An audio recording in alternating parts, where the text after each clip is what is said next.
बस रिक्वेस्ट ये है कि जितना पढ़ाया जा रहा है उसको अगर आप रिफ्रेश करते रहेंगे तो इंशाल्लाह बहुत जल्दी कवर हो जाएगा। हो सकता है 2 महीने के अंदर भी कवर हो जाए।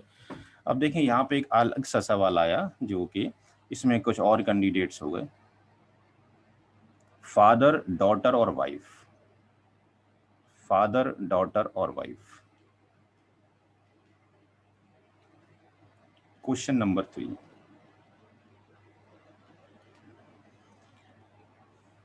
फादर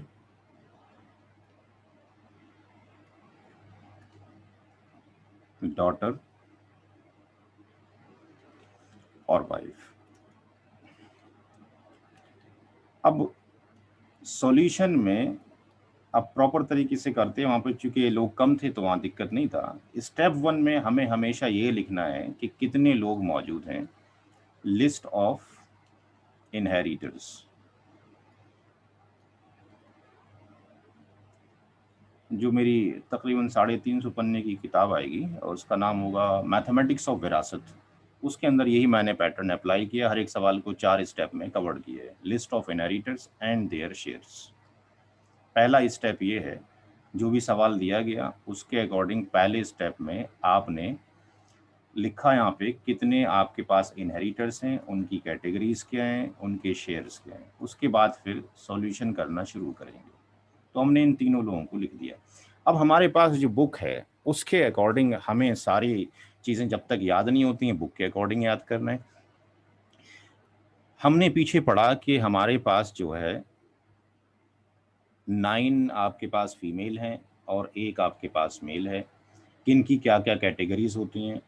तो जो डॉटर है ये अकेली है। अगर डॉटर अकेली होती है तो वो हमेशा ZF होती है, यानी जबल फ्रूज होती है। इसको हम इस तरीके से लिखेंगे, तरीका ये फॉलो करें लेफ्ट में। वाइफ हमेशा ZF ही होती है, इसकी कोई दूसरी कैटेगरी नहीं होती। डॉटर की कैटेगरी दूसरी हो सकती है, जब डॉटर के साथ में सन हो जाए तो ये क्या बन जाएगा, असबा बी गैरी बन जाएगा। जब डॉटर के साथ में, अगर यहाँ पर डॉटर के साथ में एक सन आ जाता तो ये क्या बन जाती है, इसकी कैटेगरी दोनों की असबा बी गैरी बन जाती है। लेकिन अगर डॉटर अकेली है तो वो जबल फ्रूज कहलाती है। तो अगर डॉटर 1 है तो अगर हम सूरह निसा की स्टडी करते हैं आयत नंबर 11-12 की, तो पता ये लगता है कि अगर एक ही बेटी हो तो उसका जो शेयर है वो फिक्स्ड शेयर जो रखा है, फ्रैक्शनल शेयर, वो आधा है। 1/2 की मालिक कौन है, बेटी है। औलाद की मौजूदगी में वाइफ के 2 शेयर आते हैं। एक है कि औलाद ना हो तो वाइफ का शेयर जो है 1/4 है, और अगर औलाद है तो 1/8 होगा वाइफ का शेयर। तो इसका शेयर 1/8 है due to kids. Due to kids, औलाद की मौजूद, किड्स चाहे मेल हो या फीमेल हो, उसका शेयर इतने है। लेकिन वालिद साहब के साथ थोड़ी सी डिफरेंट कंडीशन है। वालिद साहब की 3 कंडीशंस होती हैं। एक कंडीशन होती है कि वालिद साहब ZF बनते हैं। एक कंडीशन होती है वालिद साहब ZF प्लस असबा बनते हैं। एक कंडीशन होती है वालिद साहब केवल असबा बनते हैं। तो अब ये जो तीनों जो कंडीशंस हैं उस बुक में भी लिखी है, यहाँ पे मैं डिस्कशन कर देता हूँ। ZF का मतलब है जबुल फ्रूज, ए का मतलब है असबा। तो जब आपके पास किड में किड मौजूद हो, किड्स के अंदर कौन मौजूद हो, मेल मौजूद हो, यानी सन हो, यानी ग्रांड सन हो, ग्रेट ग्रांड सन हो, तो वालिद साहब केवल ZF ही बनेंगे। लेकिन अगर किड्स के अंदर फीमेल मौजूद हो, यानी डॉटर हो, ग्रांड डॉटर हो, ग्रेट ग्रांड डॉटर हो, यानी पोती पर पोती हो, बेटी पोती पर पोती, तो वो असबा भी बनेंगे और आपके पास ZF भी बनेंगे। और अगर कोई किड्स ना हो तो वालिद साहब क्या बनेंगे, असबाब बनेंगे। अब आप मुझे बताएं कि इसमें वालिद साहब के आगे मैं तीनों कैटेगरी में से क्या लिखूं। तीनों कंडीशन मैंने समझा दी, सवाल आपके सामने। मुझे क्या लिखना चाहिए वालिद साहब के आगे लेफ्ट हैंड पे, क्या लिखना चाहिए, ZF प्लस असबा। ZF प्लस असबा। Very good. क्यों, the reason behind is that we have the kid, और किड में कौन है, डॉटर है। तो ZF प्लस असबा। तो ये असबा बी नफसी के अंदर आता है। इसको हम असबा को असबा बी नफसी भी लिख सकते हैं, असबा भी लिख सकते हैं। तो हमारे सिनारियो के अंदर बेटी मौजूद है। बेटी अगर मौजूद है तो आपके पास वो ZF भी होगा, असबा भी होगा, लेकिन सबसे पहला जो डिस्ट्रीब्यूशन होगा वो ZF के लिए होगा।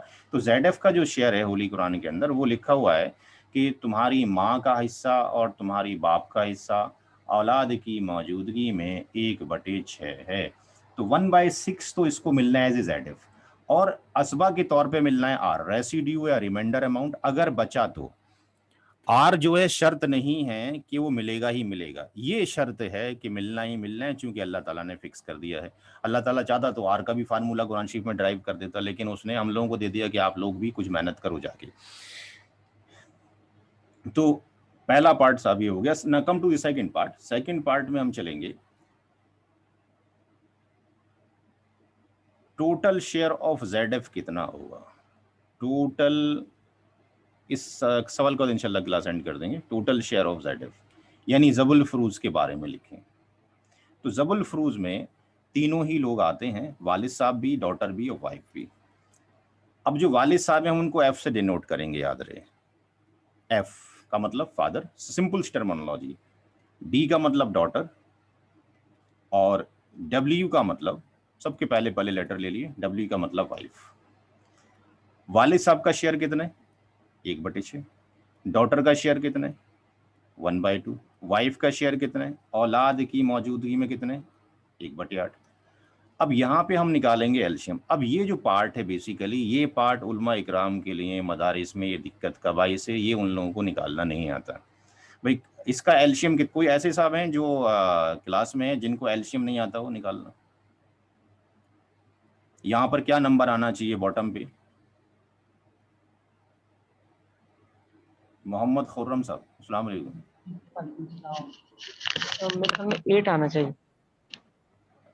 अच्छा, और 8 आना चाहिए, कुछ और आना चाहिए? 8 क्यों? 8 से कुछ, कोई ऐसा नंबर चाहिए हमें जिस नंबर हाँ, ये सारे नंबर कट सकते, 12 आ जाएगा, 12 आ जाएगा, 12। नो 24 आएगा, 8 कट जाएगा, 24 आएगा, 24 आएगा, ठीक है ना।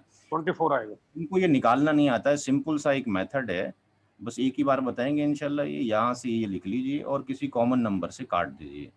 ये 3 आ जाएगा, ये 1 आ जाएगा, और ये कितना आ जाएगा? 4 आ जाएगा। अब तो ये नहीं कटेगा, ठीक है ना। तो 2 सही। की मल्टीप्लाई 3 से कर दीजिए, 1 की मल्टीप्लाई की कोई वैल्यू है नहीं, और 4 से कर दीजिए। तो ये दोनों मिलकर कितना हो गया? 6 हो गया, और ये 4 हो गया। ये कितना आ गया आंसर?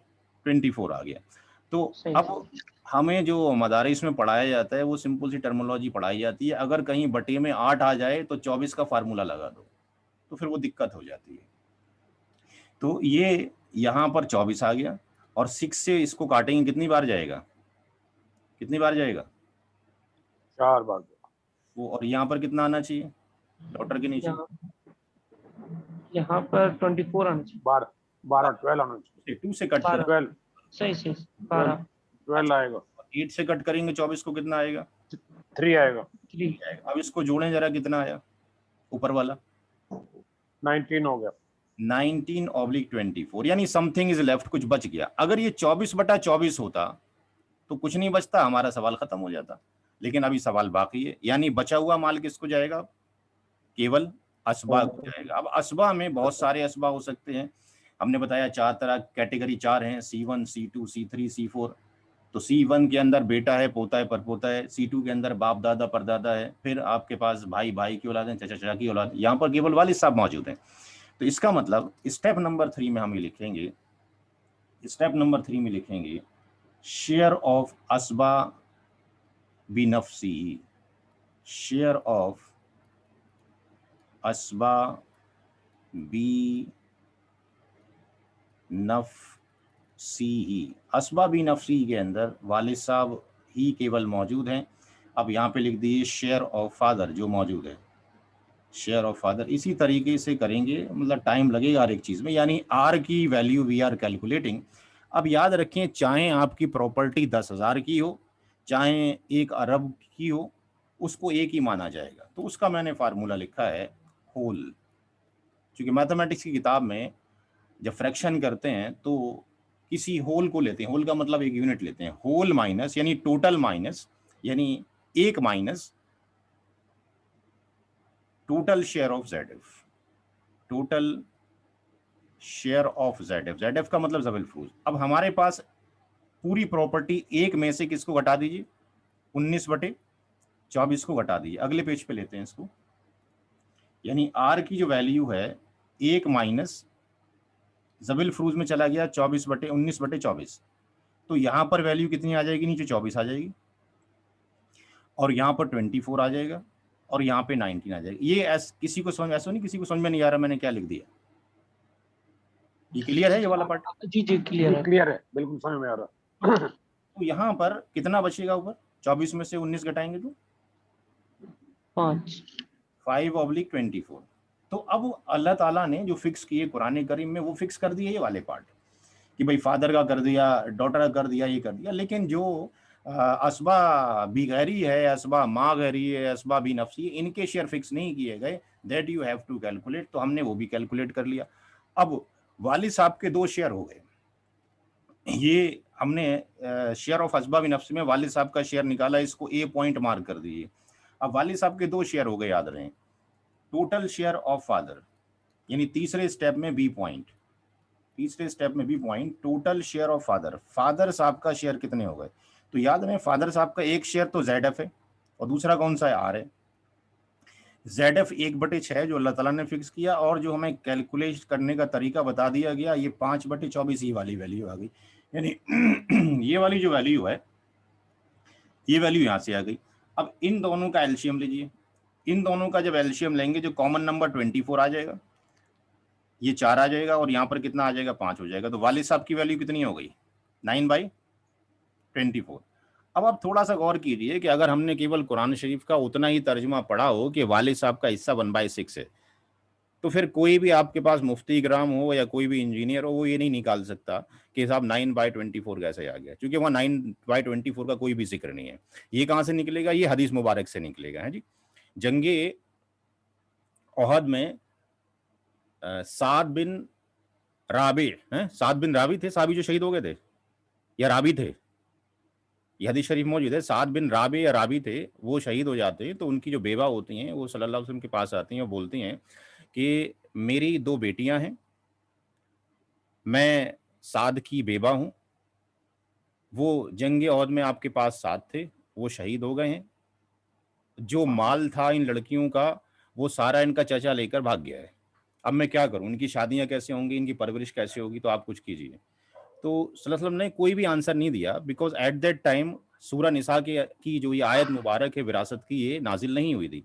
इसके बाद जब विरासत की ये आयत नाजिल हो गई तो आपने साद को बुलाया और ये फरमाया कि भाई साद की जो बीवी है उसका हिस्सा 1/8 है, इसकी 2 बेटियां हैं, 2 बेटियों का हिस्सा 2/3 है, तो साद की बीवी को 1/8 दे दो, उसकी बीवियों का हिस्सा, उसकी बेटियों का हिस्सा 2/3 दे दो, बाकी जो बचे वो तुम रख लो।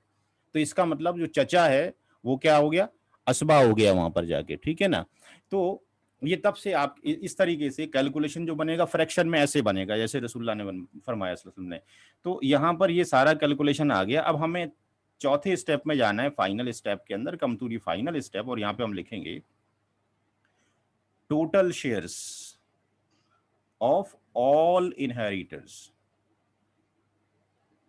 सारे ही वारिसीन के हिस्से। तो हमारे पास फादर साहब मौजूद हैं, डॉटर मौजूद है, वाइफ मौजूद है। अब फादर का जो हिस्सा याद रखिए जो कुरान शरीफ में था, जो पहले निकाला था 1/6 था। नाउ आफ्टर द कैलकुलेशन ये कितना हो गया, 9/24। तो अब ये वैल्यू आप यहाँ रखेंगे, 9/24 रखेंगे। डॉटर का हिस्सा 1/2 ही था, वाइफ का हिस्सा 1/8 ही था। अब इसको again you will calculate the fraction LCM, ये 24 आएगा, ये 9 आ गया, प्लस आपके पास ये 12 आ गया, और ये कितना आ गया आपके पास, 3 आ गया। तो ये जो वैल्यू पीछे निकाली थी हमने ये वाली, इसको करने के बाद भी कैलकुलेट किया, तो अब ये कितनी वैल्यू आ रही है, ऊपर कितनी वैल्यू आ गई, 24/24, यानी ये तकसीम पूरी हो गई। तो अब हम लिखेंगे फाइनल, यहाँ पे जो मैं अपनी बुक्स के अकॉर्डिंग लिख रहा हूँ वैसे ही आपको लिखवा रहा हूँ, कैलकुलेशन समरी। जितना सिंपल लैंग्वेज में हो उतना सिंपल लैंग्वेज में पढ़ाना चाहिए, कोई भी सब्जेक्ट हो उसमें जो है टर्मिनोलॉजी अगर यूज करेंगे बेताशा तो स्टूडेंट को समझ में नहीं आती है।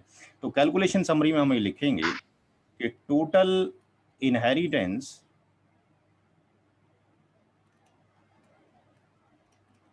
will divided in कितने 24 पार्ट्स में, total inheritance will divide in कितने होगी, विल बी डिवाइड इन कितने 24 पार्ट्स में डिवाइड, 24 पार्ट्स में से 9 पार्ट्स बिलोंग्स टू फादर, 9 हिस्से वाले साहब को चले जाएंगे, 12 पार्ट्स बिलोंग्स टू डॉटर को चले जाएंगे, और 3 पार्ट्स बिलोंग्स टू किसको चले जाएंगे, वाइफ को चले जाएंगे। अब आप यहाँ देखो, अगर आपको ये सब्जेक्ट आता हो, आप इतना अच्छा प्रोग्राम कर सकते हैं। मैं इस पर बुक भी इंशाल्लाह बाद में लिखूंगा, सारी बुक लिखने के बाद, कि क्या इस्लाम में औरत वेल्दी है या नहीं है।